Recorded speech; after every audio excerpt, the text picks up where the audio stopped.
Hi, friends. How are you today? I wanted to touch base and share an event that happened with me last night. It hasn't happened to me in a long time, but it's always notable when it does happen. It kind of, from a higher perspective, it suggests that I'm wide open to things that are happening right now. It's kind of a sensory overload type of a moment. I'm open, not overanalyzing, but I am acutely analyzing things and events and however they're coming to me, and then I'm compartmentalizing that and putting it into kind of my subcategories of what make me me, and also how am I sharing that in a business sense, in a branding sense, in a client sense. Let me just explain what happened. I got caught in an empathy loop last night. I'm not sure if any of you have ever experienced something like this before, and it's very visceral, it's very real, it's very emotional. Let me explain what was happening. I was doing what we do after hours, sitting on the couch, phone next to me, watching the news, in between clips, pick up the phone, Bob, or get caught in the commercials. And I was watching about the flooding in Michigan, which is terrible. On top of them having an uptick in the COVID-19 thing, now they've got mass flooding and evacuations going on. I'm sure it has to do a lot with the production of the piece, but I was brought into an average citizen in Michigan. It was a housewife. I mean, I had a very, very visual sense of who it was that I was empathizing with. And it was a housewife in Michigan with children, married, being forced to relocate into into an area that was potentially COVID heavy, but having to live there while they figured out this flood deal. So that was the catalyst of where my mind was kind of digesting information. Then it flips to a commercial of a celebrity at home with his kids, and that whole Zoom meeting production that is happening with commercials right now, the we are in this together kind of a thing. And I was immediately brought into the shoes of that celebrity, that I very viscerally understood their struggle, them keeping it positive for the kids, them keeping it positive for the commercial. That was not lost on me, that there's a positive spin on this stuff. It was he started wearing a tutu, dancing with his kids, doing all this stuff.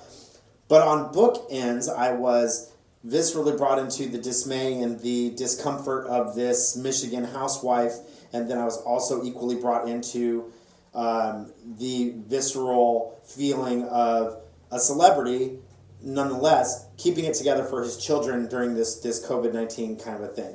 What I was stricken with, it probably lasted 10 minutes. I'm not aware of the exact time because I was literally lost in this empathy bubble. And I was getting emotional. I was getting bubbled up. I felt it coming up to the throat. It wasn't a cry thing. It wasn't a happy thing. It was just all senses open. And it was awesome. I really appreciated it. But then when the dust started to settle a little bit, I started to think about, well, what does that mean?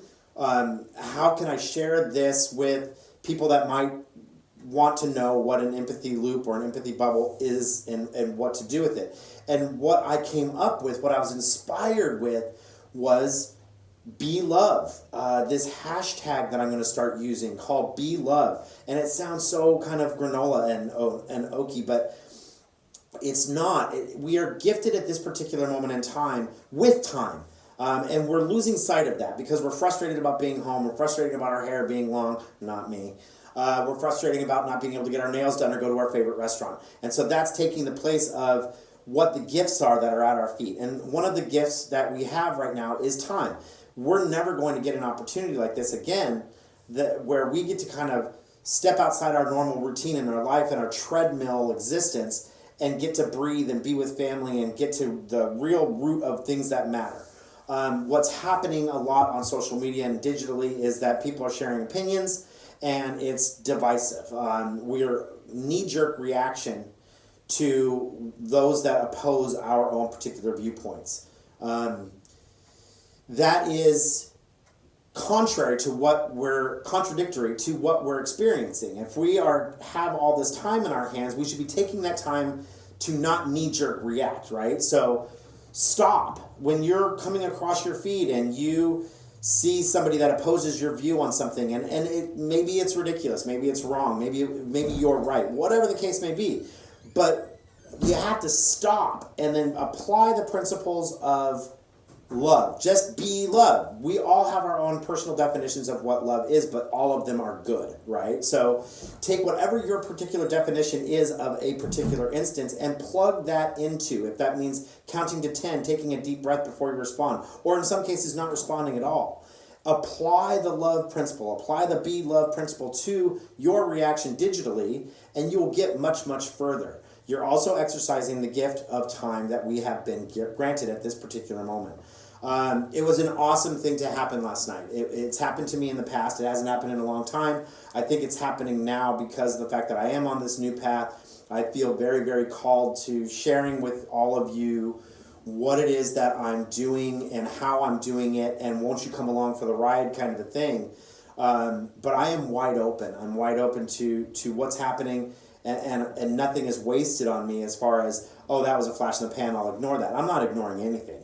And I hope to share with you when I have these awesome moments to inspire you to do something maybe a little bit differently in order to bridge gaps and bring people together and support unity and do all of the things that we so desperately need right now in this trying time. So anyways, I've rambled long enough as I usually do, but I just wanted to let you know that that's where I'm headed. I'm headed into this Be Love, #BeLove moment, where you can apply these principles and get very far personally and professionally. And I think that it serves all of us. Empathy is a very powerful tool. It is not wasted on me, and I certainly hope it's not wasted on you. Have an awesome rest of your week. It's almost over, I think, Friday, Thursday, Wednesday, whatever day it is, because we lose track. But hug those tight to you, and come back and see me on Monday again, where we're going to wrap up the pillar with the pillar speech with follow-through. So that's exciting. I will see you on Monday. Have an awesome weekend.